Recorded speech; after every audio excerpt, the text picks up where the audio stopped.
যুবকদেরকে এমনি একটা কোনো একটা মাঠে নিয়ে গিয়ে সেখানে প্রশিক্ষণ দিচ্ছে? এটা পসিবল? ভেরি গুড, অ্যাবসলিউটলি না। পাকিস্তানে আপনি দেখুন, এই যে 7 মে 2025-এর পর যখন ওদের প্রত্যেকটা জায়গায় বোমা পড়া হলো, ভাওয়ালপুর, মুরিদকে, ওদের টেরর ফ্যাক্টরিটার মধ্যে জন্য કોઈ লোক আসতে চাইছে না। অ্যান্ড তারপরে এই যে আফগানিস্তানের সঙ্গে যে ওদের যুদ্ধটা হলো, যার মধ্যে পাকিস্তানের জওয়ানদের প্যান্ট খুলে দিয়েছে তালিবানরা, আর ওটা সবাইকে দেখিয়েছেন, কতগুলো লোক সারেন্ডার করে বলছে আর পাকিস্তান আর্মি যেও না। ওখানকার যে টেরর ফ্যাক্টরি আছে ওর মধ্যে ছেলেগুলো যাচ্ছেই না, ওরা পাচ্ছে না। প্রথম কাশ্মীর থেকে কেউ যাচ্ছে না, দ্বিতীয় ওদের পাঞ্জাব থেকেও যাচ্ছে না। আপনি জানেন বালুচিস্তানের কী কন্ডিশন আছে, খাইবার পাখতুনওয়া কী কন্ডিশন আছে। বাইরে থেকে যারা লোক এসেছিল ওখানে, ওরাও বলছে আমরা লড়াই করব না। তাহলে ওদের কাছে অপশন কি আছে? জৈশে মোহাম্মদ একটা মহিলাদের জন্যে ওরা একটা নতুন জিনিস তৈরি করলো, ওখানকারই আপনি দেখাচ্ছেন, যেটা পাক অকুপাইড কাশ্মীর, রাওলাকোট, বাগ, মিরপুর, কোটলি, রাওলাকোট, মুজফরাবাদ, এইসব জায়গার আপনি কথা বলছেন। আর অন্যদিকে আপনি কথা বলছেন আপনার ভাওয়ালপুরের। ওরা বললো তুমি আমাকে পয়সাও দাও, তোমাদেরকে আমি ট্রেনিং করব। ইসলামিস্ট যারা এটা স্ট্রাগল যারা করছে, এটা সংঘর্ষ যারা করছে, ওর মধ্যে মহিলাদের কোনো স্থান নেই। ওদের কোরআনিক কনসেপ্ট অফ ওয়ারফেয়ার যেটা বলি, যেটা ব্রিগেডিয়ার মালিক লিখেছেন, যার ফরওয়ার্ড জেনারেল জিয়াউল হক লিখেছে, যেটা আমাদের জন্য একটা অনেক বড় document, Quranic concept of warfare by brigadier Malik. ওর মধ্যে সোজাসুজি লেখা আছে যে মহিলাদের এইসব যুদ্ধের ক্ষেত্রে কোনো যাওয়াই নিষেধ আছে। আমাদের কাশ্মীরে একটা দুখতেরানে মিল্লত বানানো হয়েছিল, আয়েশা সিদ্দিকির মতন একজন মহিলাকে বানানো হয়েছিল। কোথায় ওরা শুধু কী করতো জানেন? যখন একটা সিকিউরিটি ফোর্স আসলে, সিকিউরিটি ফোর্স ভিতরে ঢুকলে ওরা গিয়ে এখন প্রোটেস্ট করতো আর বলতো আমাদের সঙ্গে মিসবিহেভ করা হচ্ছে। আর ইন্ডিয়া গভর্নমেন্ট কী করলো? ইন্ডিয়া গভর্নমেন্ট করলো সিএপিএফ, তার মানে সিআরপিএফ, বিএসএফ যারা ওখানে কাজ করতো, পুলিশ, ওর মধ্যে মহিলাদের জায়গা দিয়ে দিল। তার মানে একটা কলম যখন যাচ্ছে, একটা সিকিউরিটি ফোর্সেস কলম যাচ্ছে, ওর মধ্যে মহিলাও আছে। দেহতারণ মূল্য যেটা আছে খুব মার খেলো, ওরা এখন বসে গেল টাকা পয়সা নিয়ে। আজকে আয়েশা আন্দ্রাবি কেউ কথাই বলে না, দুখতারানি মিল্লিতে কথাও কোনো বলে না। কেন? যে যারা হার্ডকোর আছে ওরা বলো মহিলাদেরকে আমরা পছন্দ করি না, তুমি সরে যাও। এই সেম জিনিস এই জৈশে মোহাম্মদ, এখন যখন ওদের কাছে লোক ছিল না, ওদের সব মারা গেছে ওদের এতে, ওরা কোনোদিন ভাবতে পারেনি কি আমরা ওদের গিয়ে মারবো, তখন ওরা বললো মহিলাদের নিয়ে আসো।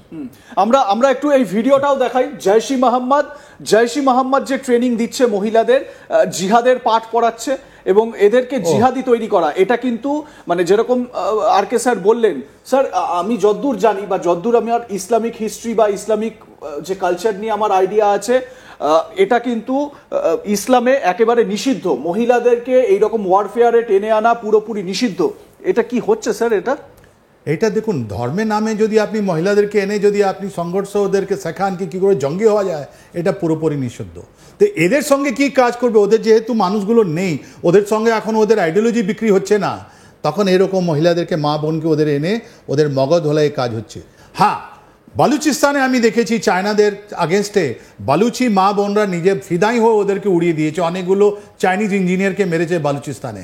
কিন্তু এতদিন আমাদের সঙ্গে ওরা যা জঙ্গি পাঠিয়েছে ওখান থেকে, আমরা কিন্তু কোনো মহিলা জঙ্গিকে আমাদের দেখিনি, অ্যারেস্ট হতেও দেখিনি, কাজও করতে দেখিনি।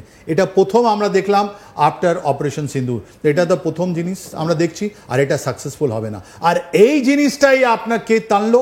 এই জিনিসটা নিয়ে আসলো আপনার বাংলাদেশে, যেটা আপনি বলছেন কি এরা 500 টাকায় দিচ্ছে, আমরা 156 না 156 টাকা নিয়ে আমরা কাজ করব, কি তুমি আমাকে পয়সা দাও, আমি তোমাকে কথা বলবো কি আছে। কেন? যে দেখুন, একটা পরিবারের মধ্যে একটা মহিলা যিনি আছেন, ওনার অনেক ইম্পর্টেন্ট রোল আছেন। উনি মা আছেন, উনি স্ত্রী আছেন, উনি বোন আছেন, উনি বেটি আছেন, রাইট? ওরাই বাড়িতে অনেকগুলো রোল পারফর্ম করছে। আর এই তো মাদ্রাসা ট্রেন যারা আছে ওরা তো বাইরে গিয়ে কোনো চাকরি পায় না, ওরা কোনো কাজই পাচ্ছে না।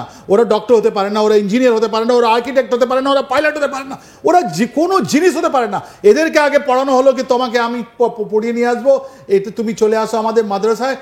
ঠিক আছে, আপনার একটা ধর্মের জন্য কিছু লোক লাগবে, কিন্তু লক্ষ লক্ষ লোককে আপনি যেটা মিসগাইড করে নিয়ে আসলেন, ওদের পরিবারের মহিলাগুলোকে কোথায় নিয়ে যাবেন? তাই জন্য ওদেরকে ডেকে দেখি তোমায় ওদের তো ছেড়ে দাও, তোমাদেরকে আমি আনবো। এটা it will B a big failure, এটা আমি বলে দিচ্ছি। আর এটা পুরো ইসলামিক নেশন যেটা দেখছে, এটা ধিক্কার করেছে। ওরা বলছে এটা আমরা পছন্দ করি না। আজ পর্যন্ত যতগুলো জায়গা ঝঞ্ঝট হয়েছে, আপনি গাজা লেটেস্ট, গাজাতে আপনি দেখুন, কোনো মহিলাকে আপনি দেখেছেন জঙ্গি ড্রেসে? কোনোদিন দেখেননি। হামাসের সঙ্গে কোনো মহিলা কাটার আপনি দেখবেন না, ফিলিস্তিন সঙ্গে কোনো আপনি দেখবেন না, হিজবুল্লাহর সঙ্গে দেখবেন না, ইয়েমেনে দেখবেন না, হুতিদের সঙ্গে কোনো জায়গা আপনি সিরিয়াতে আপনি দেখবেন না। তাহলে এটা পাকিস্তানে এখন কেন?